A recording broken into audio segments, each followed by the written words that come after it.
Hello guys, welcome to another class on Benko Institute. On our last class, we overhauled a generator.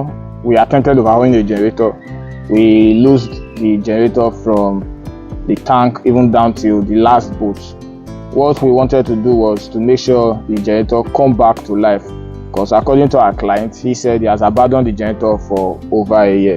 Before coupling, I would like to explain the parts of the generator.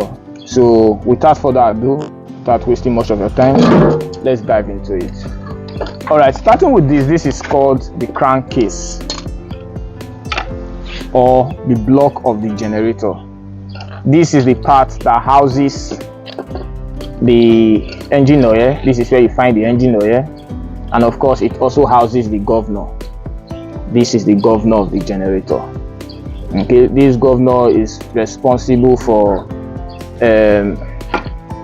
controlling the generator. Let's assume the generator, for example, carries a higher load. The generator sets itself to that particular load so that the generator can work very fine. Closely connected to the crankcase, it's the ignition coil, or this is the ignition coil. As the name implies, it ignites, it sends spark from the flywheel, from this flywheel down to the plug. Okay, all right, we're done with this.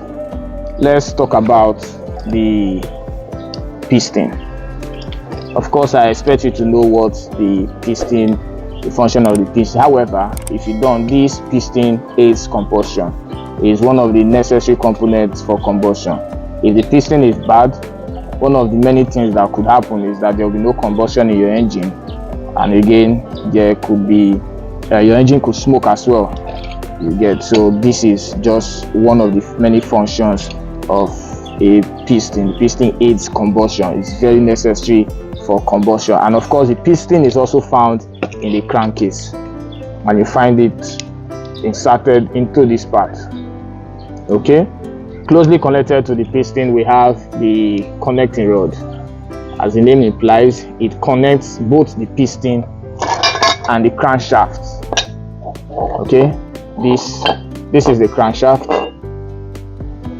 this is the crankshaft, and this is the connecting rod.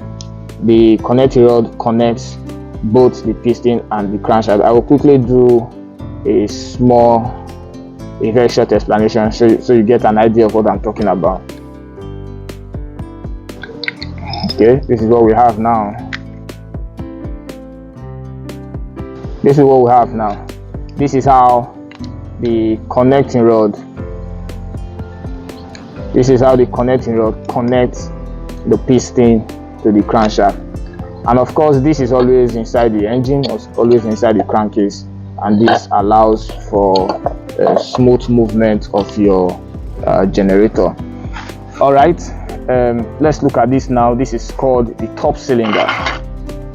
Okay, in this top cylinder, there are a lot of components you can find. One of the components you can find on the top cylinder is a valve. These two valves, the inlet and the outlet. The inlet is from the carburetor end, and the outlet, of course, is the exhaust end. Another component you can find is the plug. However, there's no plug here at the moment, but you can see the spot where the plug is always screwed into. Other things you can find is the spring connected to the valve, and of course, you can also find the valve taplet connected to the top of the top cylinder. Closely attached to this top cylinder, we have the carburetor. The carburetor is one key component of a generator because it allows for metered fuel to enter inside your engine. So without the carburetor, metered fuel cannot enter into your engine. What do I mean by metered fuel? I mean it regulates the amount of fuel, the amount of petrol that goes into your engine. Okay, that said, we have the cam. We have the cam here. The cam is found in your crankcase and it's connected here. Okay, what this does is it helps in pushing the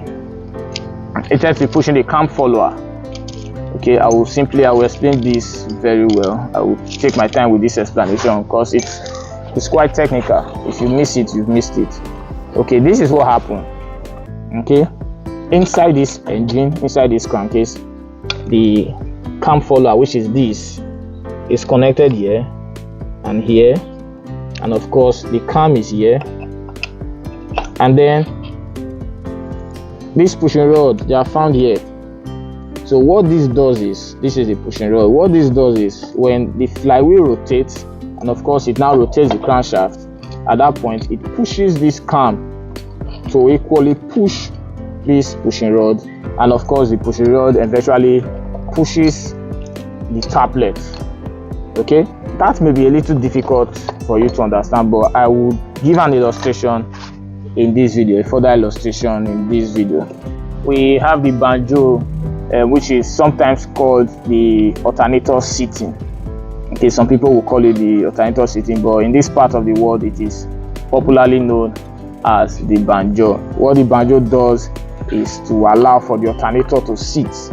So when you have an alternator like this, which is the armature and the field windings, it sits in.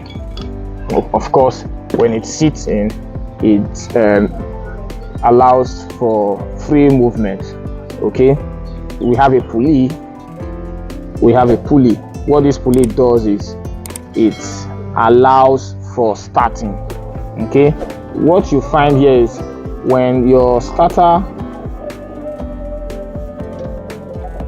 what you find here is this pulley is connected to the flywheel. Of course, when the flywheel is now connected to the crankcase and everything fitted properly, this pulley is now connected, and of course when the pulley is connected, it allows the starter assembly to be able to pull the engine, and of course the function of the starter assembly is to start the engine.